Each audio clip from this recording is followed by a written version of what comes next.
and welcome back to Yuri Studio. I'm Erica Friedman, and this is where I answer questions about Yuri anime, manga, and related media that I get online and at Yuri panels, and just generally things that we ponder about Yuri. Today, we're going to talk about what happens if and when Yuri grows up. Today we're going to talk about Shakaijin Yuri. So to begin with, let's have a few definitions here. What exactly is Shakaijin?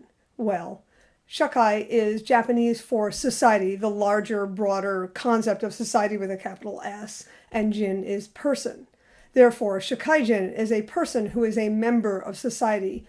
In English, I tend to define it as a productive member of society, that is, someone with a job, who's paying their taxes, who's living in the larger world as part of a day-to-day culture. And I think that's an important distinction, because there are, of course, plenty of people living outside the boundaries of society, and it's not to say that that would not make great Yuri, but Shakaijin Yuri generally is office romance.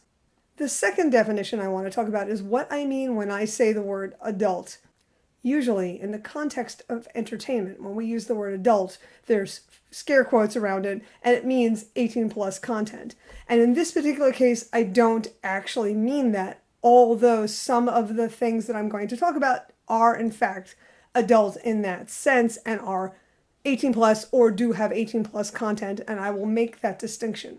When I say the word adult in this case, without the scare quotes and without 18 plus content, I mean things that are not just the trappings of adulthood, like sex and drugs, alcohol, violence perhaps, but those things are entertainment trappings. Those are the things that children think make an adult world. Oh, you get to drive fast cars and have drinks. That means you're an adult.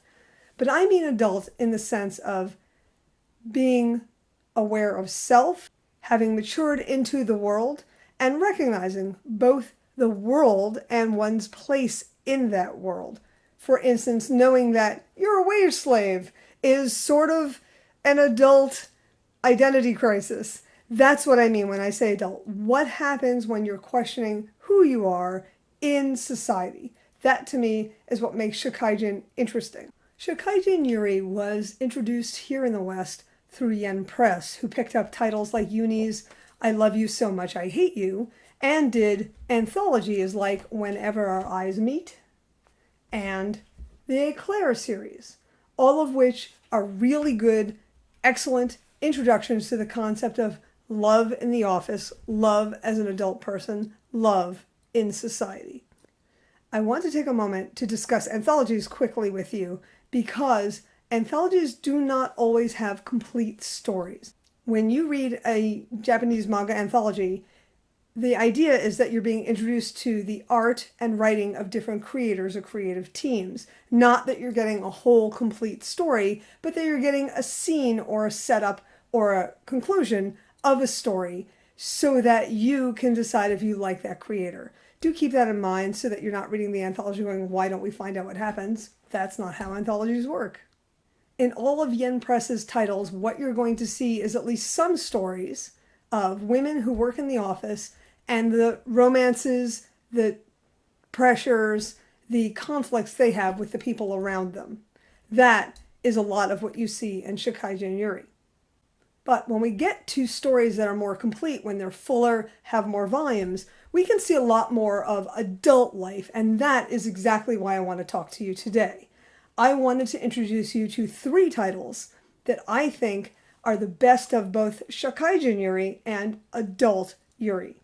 So let's get started. The first title I want to introduce today is Our Teachers Are Dating. As you can see from the cover of that volume, this story does include 18 plus content, but the story itself is not necessarily about sex. It is a story about 2 women who have never before fallen in love, and they fall in love with each other. It's a fantasy. Everyone around them is supportive. Their administration loves them. The teachers around them are their friends. The children are totally supportive. So yes, this is a fantasy story, and it's a really lovely fantasy story. And what it does, it looks at 2 women who do not know what love is like. and it takes them through the steps of the most tentative first moments of falling in love, going out, and eventually moving in together. And along the way, it's really touching, incredibly sweet and cute, and yes, kind of sexy. That's out from Seven Seas, and if you haven't been reading it, Ohi Pikachi's Our Teachers Are Dating is fantastic. The next book I want to tell you about is something that I think was really surprising, and there's a lot of reasons why I think it's surprising. We have Even Though We're Adults by Takako Shimura. You may remember Shimura's name from earlier pieces like Wandering Sun and Sweet Blue Flowers. And so you're used to her working in queer content, but this story is different, and I mean that on every level. Yes, one of the characters is gay. She, Akari, is a lesbian who knows that she's a lesbian in the beginning and is never unsure about that. She falls in love with a married woman, Ayano. And right away, I'm sure some of you went, but trust me on this. This story is excellent, not for any 18 plus content, which it doesn't really have. What it's excellent for is adult thought. These are people who are complex, real, nuanced characters in complicated situations. This is not a Yuri story for children. This is not a first love story. It's not a story that I could hand off to a 14-year-old and expect them to really enjoy. This is something for people who've lived lives and understand that life isn't always black and white and very simple. Sometimes there's a really lot of moving parts, and I recommend this highly. This story is probably, in my opinion, Shimura's best work. It's out right now, and I recommend it highly. And now we come to the reason I made today's video, which is what I think is the very best Shikaijin Yuri has to offer, both in Japanese and in English, out now from Seven Seas, which is Donuts Under a Crescent Moon by Shio Usui. I think this is one of the finest manga I have ever read, and certainly one of the best Shikaijin Yuri stories I have ever read. And again, it's not that the story is 18 plus, and in fact, by volume 3, it is not. What it is about adult life. And I think that's something we actually have shockingly little of in Yuri altogether. What we have, again, is often stories about the trappings of adult life. This story is about actual adults, and adults who don't have lives that let them be whoever they wanted to be. These are women who are figuring out who they are and why they are feeling the way they are.